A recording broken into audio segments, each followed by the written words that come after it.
You started the business at your home. You've pretty much expanded to 10. How different was it running a cloud kitchen compared to having an actual dine-in? It's really a challenge.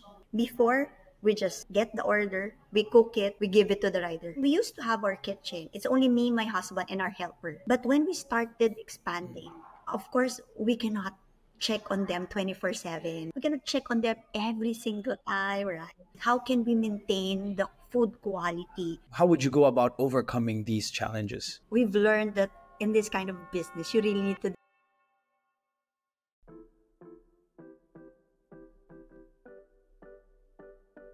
Ladies and gentlemen, welcome to the very first episode of Behind the Counter. I'm your host, Armand Ross. Okay, to get things rolling, I'm pretty sure a lot of us here has actually thought of, starting a business, running a business, but starting a business is definitely not easy. Starting a business during the pandemic, oh, that's tough. But what we have for today's episode is someone that actually started a business in the midst of pandemic and is still thriving continuously. Ladies and gentlemen, please welcome the owner of one of Philippines' hottest Korean food spot, HappiLee Korean Kitchen, Miss Jona Lee. Hi, Miss Jona. Hello, good afternoon. Nice to be Hi, good here. afternoon. How are you feeling? I'm good, excited. Before we begin, why don't you introduce yourself briefly and talk about your background a little bit and the business in general. Okay, hello everyone. No, I'm Jona Lee. I'm the owner and co-founder of HappiLee Korean Kitchen. So basically, we serve Korean food, um, street food, Korean street foods. It's like a fast food chain. Okay, so we started during the height of the pandemic in the heart of our home kitchen. So that's how we started. Currently, we now have 10 branches nationwide within Metro Manila. Together with my Wow. husband, we've created this homegrown business into a bigger one. All right. So I think you mentioned that you started the business at your house, at your home. Yes, yes. So during the height of the pandemic, it was June 2020, while everyone is in a lockdown, everyone cannot go out, staying home. So that's how it started.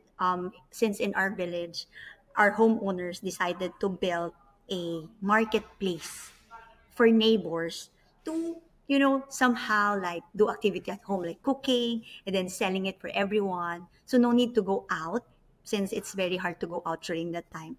So that's how it started. Me and my husband, it's like, why don't we join? Because we're scrolling the marketplace and there's no Korean food. They're not offering any Korean food. So we decided, oh, why don't we try? Because we have some extra Korean ingredients at home. Why don't we try to make a Korean menu and then sell it in the marketplace? And the rest is history.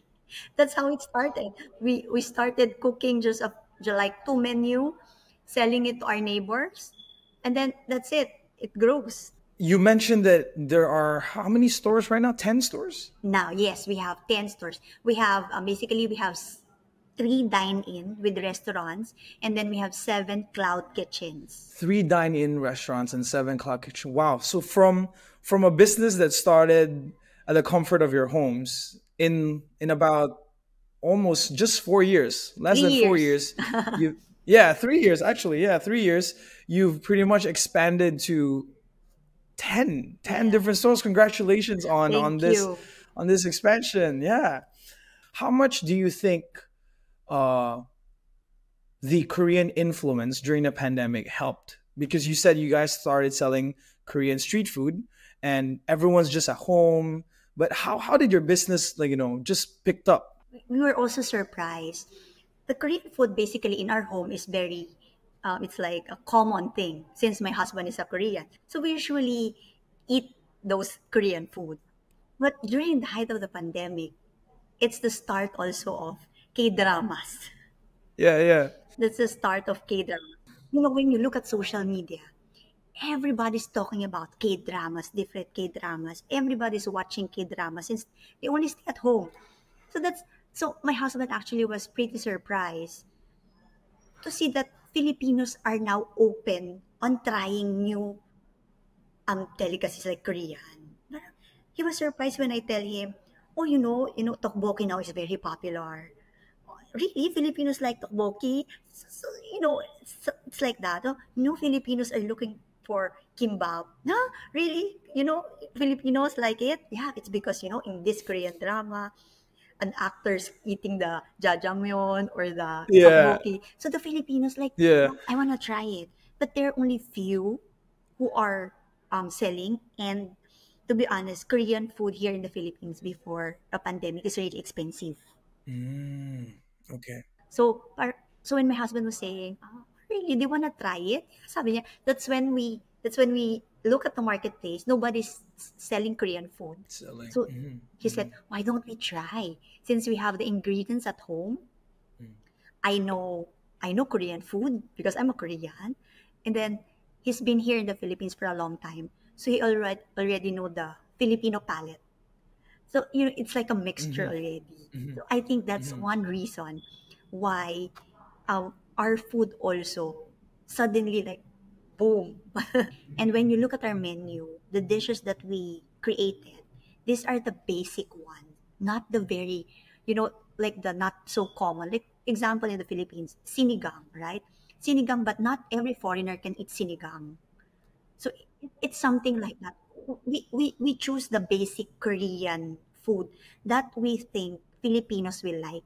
So, what do you think was one of your lowest experience, or like, maybe talk about some of the like toughest challenges that you experienced when you first started out? First, of course, that's pandemic. Our business, my husband's business, was basically hit by the pandemic. So the challenge of the cash flow.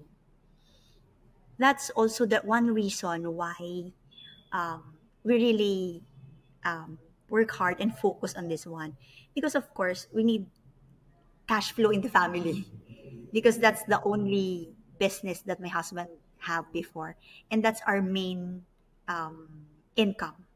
And suddenly, because of pandemic, it stopped, and we don't know what's going to happen because it's been, when we open it, it's been like 6 months.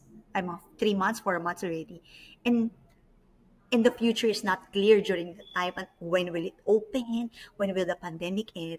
So of course, I have kids. Of course, I have kids.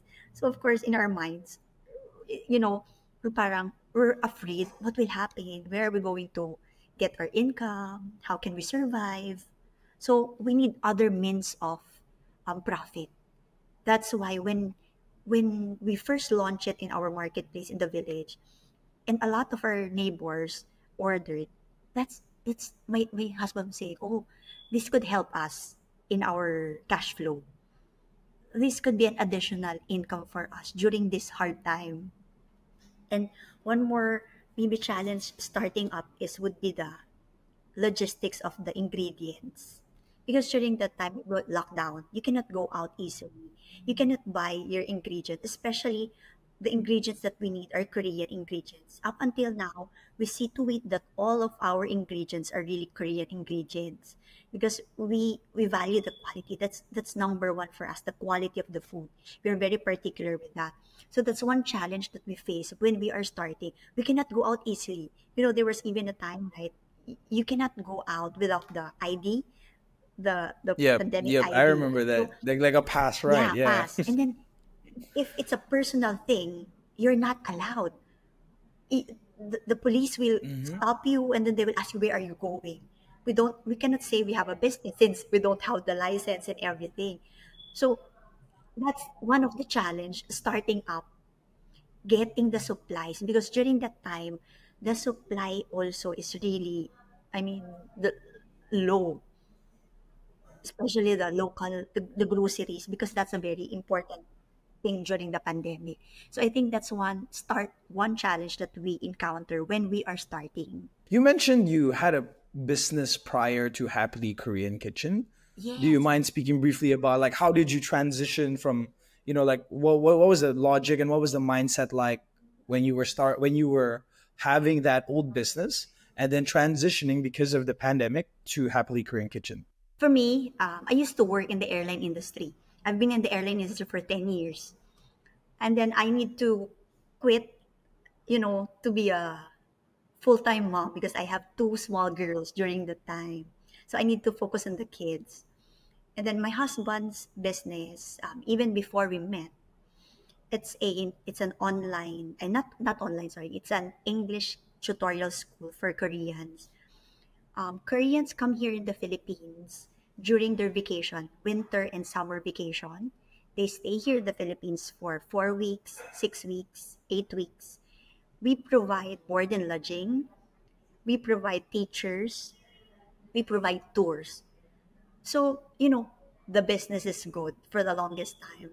That's our main income. I mean, it gives us good profit. My husband gives us, it gave us a comfortable life during that time. But during the pandemic, actually, the start of pandemic, what happened to us, we are really hit. We are actually hit twice.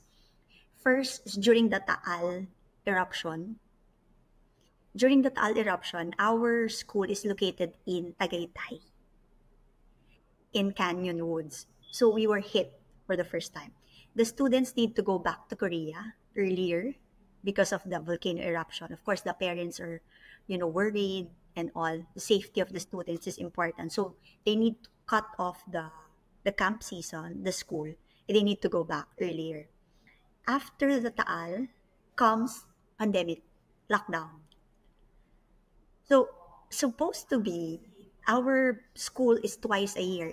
It opens summer, July and August, and then winter is December, January. So, meaning we don't have a summer camp since it's July and August, and flying is not allowed. So, basically, zero income.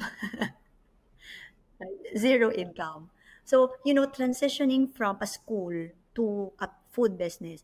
Actually, on my husband's side, it's not that hard because he's really, business minded. He handles students. Our students are around 100 to 200 students per school year. We handle the food. So he also have an experience when it comes to acquiring stocks, you know, he have an experience when it comes to giving food to students, serving food to students like a catering style. And then when it comes to manpower, he also have the experience since he's handling a lot of teachers. We have like around 100 teachers every school. But when it's food business, when we transition from the camp to the food business, it's different because in this one, your customers are different, different personality. You cannot control them. Unlike in the school, you have the process, you have the lessons, it's fixed. But here, it's different. It's more organized. Yep, Yeah, yep, and predictable. that's Yep. the thing. Interesting how you went from a school, like running a school, to doing a F&B business. Is by any chance, is it like you said earlier that you provide lodging and food? Was the food inventory that you mentioned earlier from the school? That's why you had extra during Some, during the pandemic? some, Some, okay. some. So you took whatever that was remaining Yes, from your yes, old business, the inventory, the stocks, and all the yes. ingredients, and then you're like, you know what? Let's make some food out of this and try to sell it in the marketplace. It's because That's we stopped, right, amazing. during the Taal. So we have a lot of leftover. And imagine it would just me, my husband, and two kids. How are we going to consume all of those ingredients? I mean, you guys found a problem. You found a solution, and Yes. that's pretty much how a business is. Yeah. It's also the timing. It was just really the right timing for us as well. So were a cloud-based kitchen at first. Correct me if I'm wrong. You were a Yes. cloud-based kitchen at first, and then you moved to a dine-in where people can actually see and like sit down and eat with their friends. So how different was it running a cloud kitchen compared to having an actual dine-in, last year? It's really a challenge, especially for us who don't have an experience when it comes to F&B. So from construction to operations to hiring staff, since here we need to hire dine-in staff. Compared to we are operating only a cloud kitchen, we just need to hire cooks. Here, you need to hire your restaurant staff, your dining staff, your cook, different kind of team. And then we also encounter a bit the operation itself. How are we going to start it? What will be the flow of our system? That's you how to organize. So during the opening, the first of our first dining restaurant, it's a bit challenge for us since the pacing is fast also. This one, it's Yeah, interaction much with faster. customer. Before, we just get the order, we cook it, we give it to the rider, finish. There's no interaction, there's no, it's You not, don't have to deal with a we don't customer. have Yep. time. Nobody Yeah. will ask us, oh, where's my food or something like that, right? No need for the presentation because it's just in a packaging, in a takeout container. Unlike here in the restaurant, you'll encounter here the customer. You need to give it fast because the concept of our restaurant is like a fast food. Mm. So you need to give it fast. You need, of course, the quality should still be there. And then, of course, the customer service, there are requests, you need to Hmm. fix this, I want extra those sauce. things. I want You tissues. know, Yeah. later on, you'll be able to learn from, Okay. maybe we need to do it like this, we need to do it, in the long run. You'll learn, this one, we need to do it like this. It's really not an easy, like on the first day, you already know what to do. Everything is perfect or everything is organized. Maybe for big and built companies, they already have their own way of how to do it. But for us who's startup and first dine in, it's really not that easy, even from the hiring of staff. It's not that easy because we don't know what kind of staff are we going to hire, which one is capable of this one. Actually, it's a mix of trust as well to your team. But what do you think are the hardest parts about running your business on the day to day? Like, On the day to day for me is maintaining the food quality because that's very important for us. Like now, when we used to have our kitchen, it's only me, my husband, and our helper. So we are the one focusing on the quality. We can check the quality ourselves the way we wanted it. okay. But when we started expanding, of course, we cannot check on them 24/7. We cannot be there. How we have 10, we have 10 branches. We cannot check on them every single Yeah, time, right? correct. So Yeah. that's one Mm. thing. How can we maintain the food quality of each store, ingredients and all, something Mm. like that. Mm. But for us, it's more on the maintenance of the quality of the food. How would you go about overcoming these challenges? We've learned that in this kind of business, you really need to delegate. You cannot be a one man standing. You cannot do it everything on your own. So delegation is very important. So on the long run, we hired our team. We hired team who we delegate. You focus on this one. We train them so that they can check on each store and we can maintain the quality of each store that they are doing. And then one more thing is we've come up with a like a standard recipe. Because of that, we can maintain the food taste and quality that we want.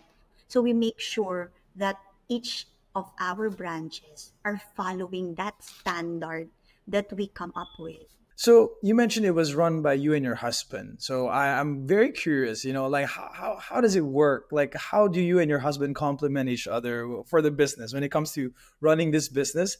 How do you guys usually work together and how do you manage when your ideas are conflicting?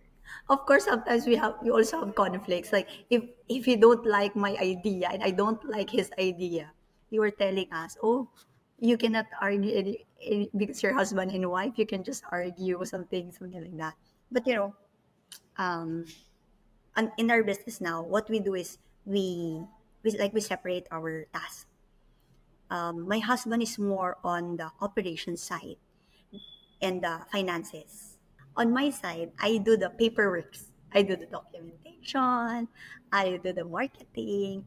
Since when your husband is a Korean, he cannot to talk in English to. Not. He can speak English, but he's not so fluent when it comes. And then sometimes they cannot understand him. That's why usually I do the meetings, and then I just relate to him what transpired in the meeting, or if he have like a suggestion, or he was telling me, "Oh, can you look for like this?" Sometimes It's like I'm the purchasing officer as well. Because it's in the Philippines. Sometimes, if it's a foreigner, it's different from Filipino. Hmm. Hmm. Sometimes even the price, if it's a foreigner asking for the price, it's different. It's higher. Correct. So that's how we divide our tasks.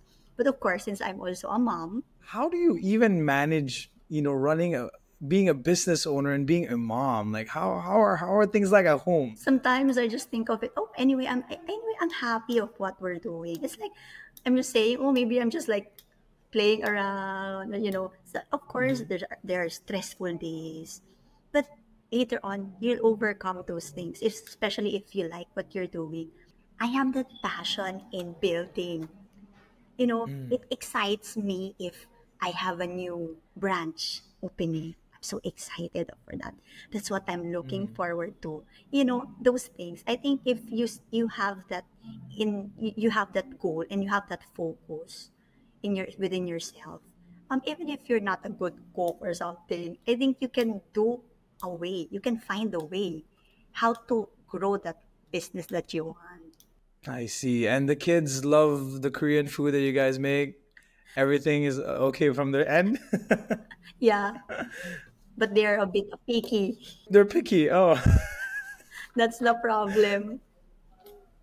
You and your husband chooses like a menu that you think would, cater to the Filipino taste, and then you try to mix it up a little bit. But what makes you unique in terms of other Korean restaurants out there? To be honest, number one would be affordable Okay. and the quality of the taste. Like, I'll give you an example. When we went before, a bibimbap in a restaurant would cost you around 400 pesos. When we started Happily in our home, our bibimbap would only cost around 150, 170 pesos. Something like that. That is really cheap. Yeah, now our bibimbap, because of the higher cost, of course, of the vegetables, it's 220. It's still cheaper compared to the It's, yeah, restaurant. compared to other restaurants. Yes. Yeah, that And the is that is servings. right. We see to it Mm. that our servings are really big. The quality is there. The price point is affordable. And even our packaging, we did it the Korean style. So our packaging, Mm. we get it directly from Korea. It's sealed because it caters for delivery. It even have its own cutter. Okay. Yes. So, we wanted our customers to really experience, the Korean style of takeout I delivery. mean, that in itself separates you from a lot of the other Korean restaurants that I personally tried in the Philippines. I mean, I'm pretty sure you agree that, you know, repeating customers are very, very important in a business. What kind of strategies have you and your husband been running to keep the customers coming back? Besides, you mentioned affordable, you've mentioned the quality of food, but is there any sort of other strategies that you run in order to ensure that customers keep coming back? We're very glad that Grab is offering us marketing, and one more that we know is the discounts, combos. Okay. You know, Mm. discounts and then of bestsellers. Filipinos Mm. are they really like sale. Discounted Yes. items. That's one I strategy can that agree to that. Yep. we know it's an effective one. We've been doing it for a long time and it's really effective during, but we don't do it regularly because it would be like a stagnant, something like that. Mm. So we do it like, for example, once a month. And if Mm. during that period, you'll really see the increase in the sales. So Mm. they're really excited. So when we look at our reports, even in our reports, almost 60% to 70% of our customers are repeat customers. Okay. That's why we really want to keep the quality and maintain the taste of our food because most of our customers are repeat customers. We've talked about your, operation. You talked about your history. You talked about the challenges, being a restaurant owner, business owner, and a mom, and to two kids. Uh, we can let's go to a bit more onto your POS, which you mentioned earlier. You said you've tried a lot. Yes. You've tried various POS to actually when you were starting. But what was your number one reason, or what was the history like for you to actually land here in StoreHub? I'll be very honest with my answers here. Okay. Yes, please. Number one would be the price point. We need Okay. something reasonable, the reasonable Yeah. price, of course. Mm-hmm. One more thing, it should be BIR accredited. That There is important. I've Yep. I've searched different POS. There's even apps, free apps. You just need to pay monthly. There's a lot of apps when you Mm-hmm. just scroll, Yep. just put inventory app. You can see a lot Yeah. of apps, right?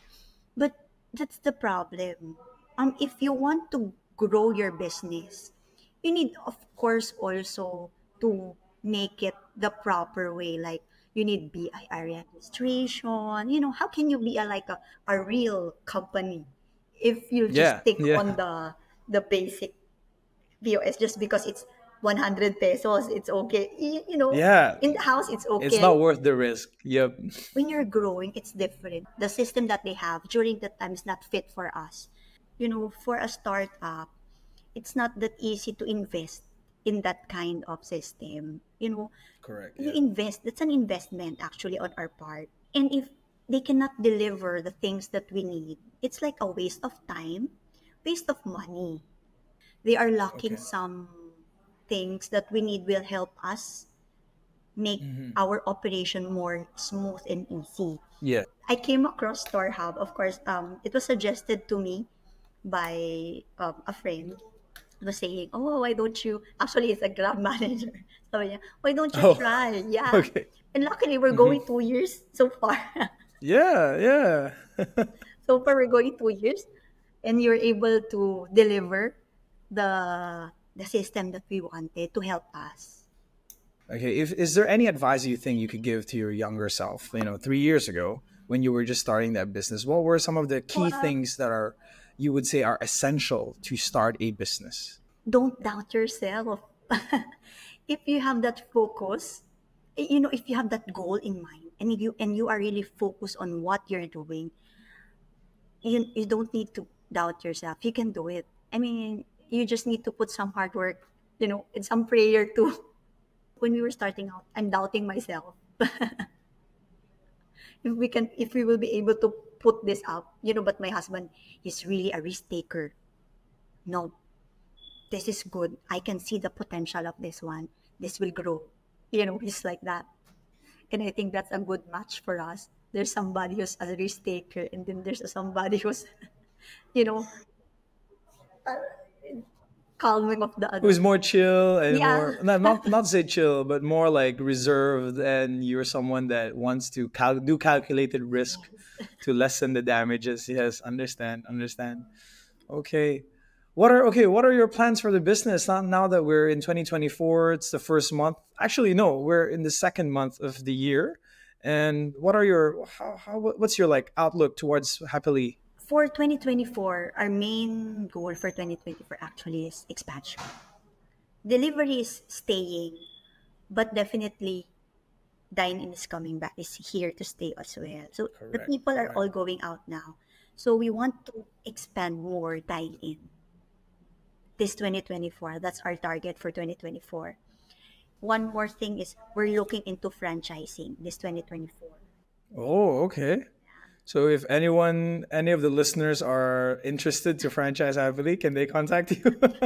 Oh, we're on the process of starting the franchising system. Is this gonna be all in Metro Manila only, or are you planning to expand outside? um, Metro Manila. But if we will be able to start the franchising earlier and we will have an offer outside Metro Manila, maybe we can consider, because we've been thinking about going outside Metro Manila before, but our main challenge would be logistics, because actually we've tried Cebu. We've opened up a Cebu, but it didn't materialize because of logistics. It's really hard. I mean, that's one more challenge if we would be going outside like Visayas. Maybe Luzon area would be easy because it's just by land. But when you go out inter-island, I think that's a different story, different challenge. Okay, we are coming into like our almost the end of our episode, but I want to ask you. This is going to be like a rapid fire question type of thing. You have to answer as fast as you can.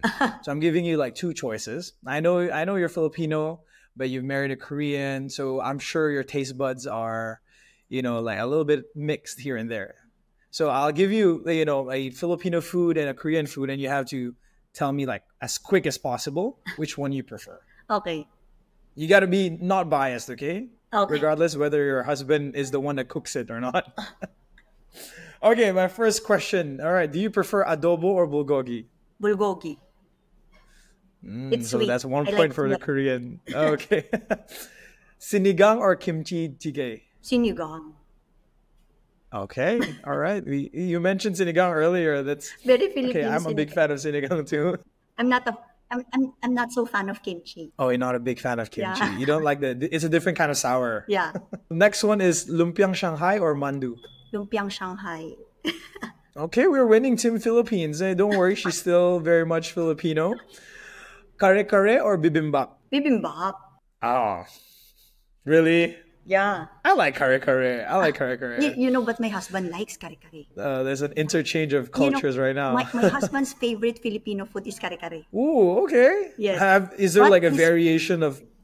I don't know, but his favorite Korean food is bibimbap. So maybe if you let him choose kare-kare and bibimbap, he won't know what to choose.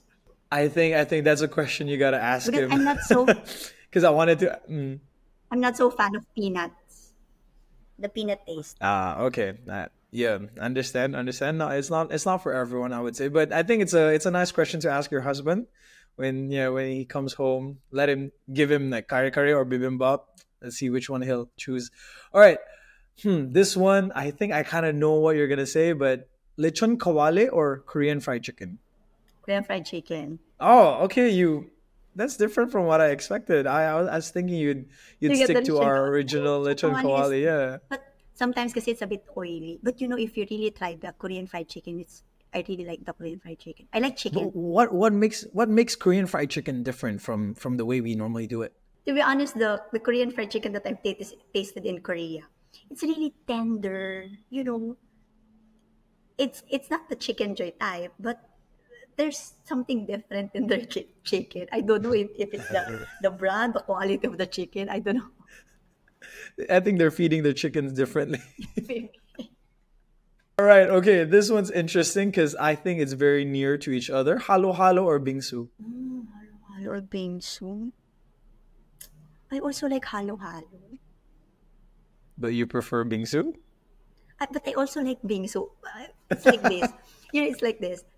When it comes to the ice, I like the bingsu. Okay. But when it Yeah, comes to because the way they shave their but eyes, when it's it really comes nice. to Yeah. the ingredients, I like the halo halo because the I mean, isn't that like, aren't you coming up with an idea right now for a new menu? I'm not sure if HappiLee has a shaved ice like the bingsu, but the ingredients of halo halo. actually we already have a bingsu machine. We're coming up with that one. It's just that you Okay, know since okay. most of our are now is kit delivery, right, and it's very Oh hard to get yes, delivery. yes. So we Okay. are planning to put that up on our dine-in restaurant. Dine-In, yes, yes. So that'll be much better. I thought we came up with a idea that you haven't started, but you've already started it. Okay, No, because that's we have a lot of customers asking for desserts. yes. Because you said you guys serve predominantly Korean street food, so I'm sure it's a bit yeah. You need something to like something sweet, to balance the flavor after you eat. Yeah, correct, correct. Okay, I'm not sure if I'm pronouncing this one correctly, but chicken adobo or takapi? This one, duck galbi. Ay, sorry, chicken adobo. Takapi. Chicken adobo. Yeah, Okay.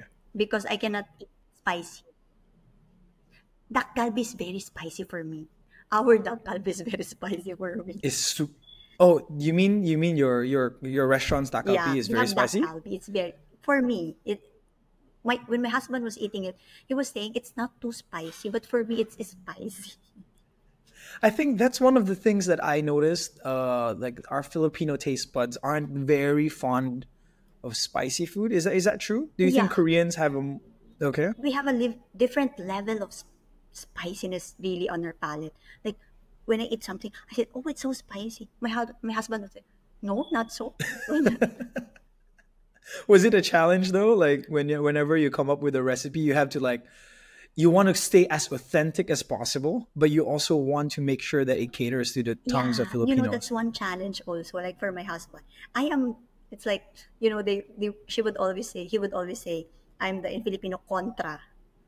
Like Kontra ka. because for example, he will come up with a menu, like, cook this one, and then let me taste. Okay. It's so spicy. Nobody will like this. You know, very funny because we don't have a research and development team. We are the research and Yes. development team. Yeah. You guys are the one that comes up with the Yes. recipes. So how does it? How do you guys normally agree on a certain thing? Do you like go meet halfway? No, sometimes I give in because I know there are some Filipinos who really want spicy food. We don't have the same taste preference as me. I like sweet, not too spicy.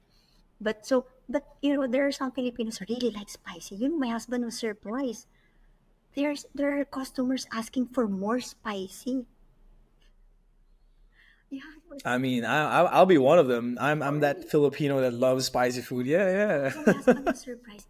Oh, Filipinos can really eat spicy food. So I'm not telling can Okay, more okay, that's spicy. interesting. Sometimes they're requesting, or sometimes they would tell, "Oh, this one is not too spicy. I want it more." I think you guys need to have a option right now on some of your menu to increase the spiciness of some food. Okay, I got one last question on this rapid fire segment. Uh, if there's just one dish in your whole restaurant, what is your favorite dish? you know, our bestseller, cheesy tteokbokki. Cheesy tteokbokki. Okay. Well, what makes it special, or what do you think That like one, makes it a bestseller? the sauce of that one was curated by my husband. Up until now, even with 10 branches, it's only me and my husband doing that sauce. Nobody knows how to do it. Oh wow! Yeah, So you this is a like a family recipe that you cook at home, yeah. or and then you deliver it to. Oh Yes. wow! Just me and my husband. I think that's a very good It's a strategy. trade Like you secret. can't. Yes, it's a trade secret. You can't like just let your chefs know like how to make that sauce. That's what my husband was saying. Every Korean restaurant are the same. Every bibimbap is the same, right? Mm. They just differ in some ingredients, differ in some brands, something like that. But for this one, we have our own. I think this one they cannot get it because this is our own. Even up until till now, that's why we even have a time. We need to plan our time schedule because we need to make the sauce in advance. How much batches of sauce do you make? Like, is this an everyday thing or like a weekly thing? Because it's a bestseller, so I can't imagine how big of a pot you need to like. So basically, we need around 100 kilos every 3 days, something like that, of Of sauce. sauce, 100 kilos of sauce. And we only use 30 grams of that per order. So So there is a lot yeah, that's our in top 3 days. selling item. I'm doing the math in my head. That's crazy amount of cheesy tteokbokki per day. That's why, if we do discounts and we include the cheesy tteokbokki in the discount, expect that we need to do more sauce. To cook more. How long? I mean, I don't know if this is part of the trade secret, but how long do you take to cook this? I mean, 3 hours, 3 to 4 hours. Running a business on top of being a mom, on top of cooking the special sauce. I don't know. Do you have like some sort of secret to have more than 24 hours in a day? I don't No, know how you're doing it. yeah, I mean time management maybe. So great, really, to have you here, Miss Jonah. Yeah, it was fun. It was really fun for me. I get to learn a lot about Korean food in general as well. Okay, so is there any sort of maybe you want to say something to our listeners out there? Maybe like a final thought, an invitation, or Finally. maybe like maybe an invitation for a sneak peek on what's to come for 2024 and 2025. HappiLee will be growing more this 2024, and I hope we'll be able to launch our franchising this year. So we'll be able to expand more this coming year. Actually, we have a target of 2028. We wanted to target a 40 branches by 2028.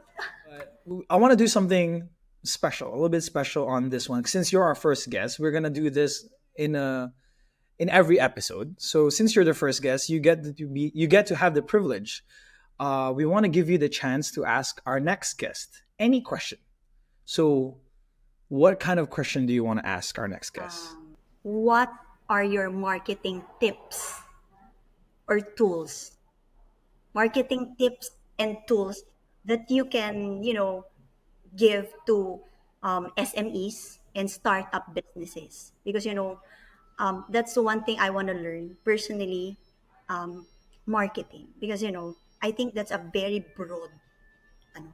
It is. It's a very broad like department. There's a lot of ways to do it now, and our If your generation has next a lot. guest would be interested, I want, maybe I'll be interested to listen if it's about, You can what? marketing tools, how to, simple tips. Because I know startups, especially like me, we don't have any idea when it comes to marketing, growing our business, especially in this digital time. Yes, for sure. There's a lot of ways to market now. You have TikTok, you have Instagram, there's so much choices out there. I think that's a very good question from Ms. Jonah, and I think you should tune in on the next episode to Yes, actually get this question. I'll make sure I remember this. So that's marketing tips and tools. yes. Ms. Jonah, once again, thank you so much Thank you for too. being This such a was good fun, guest to It's us. my first time to It, join a podcast like this. I usually saw this one. Oh, there's a podcast, and then now, wow, I'm doing a podcast. I mean, we are so happy to have you. So much knowledge, imparted, and I wish you the best, honestly, for the Thank future, you. 2024 and 2025, and I hope that that we get to see more happily Korean Kitchen, not just inside Metro Manila, but also going to be towards the whole Philippines. But yeah, thank you once again, ladies and gentlemen. That was Miss Jonah Lee. We thank you so much for joining us. She is joining us here from Happily Korean Kitchen. So, guys, if you have not tried their Korean street food, I implore you guys to go ahead and try it out. They're available in, maybe you could name some of the branches that you guys are Yes, currently we're available operating. in Grab Food. You just click on the app. We're available nationwide within Metro Manila. We have dining restaurants in Festival Mall. We're available in Festival Mall and in Las Piñas. Okay. All right. You heard Ms. Jonah Lee. They're available in the places that she mentioned. So if you guys are craving Korean food or just, it's too expensive to travel to Korea anyways. So it's much better to just order from Happily Korean Kitchen and you'll have the opportunity to eat whatever your favorite K-pop and K-drama idols are eating. So once again, thank you, Ms. Thank Jonah. My name you. is Armand Ross. Thank you guys for joining us here in today's episode of Behind the Counter. We'll see you guys next time.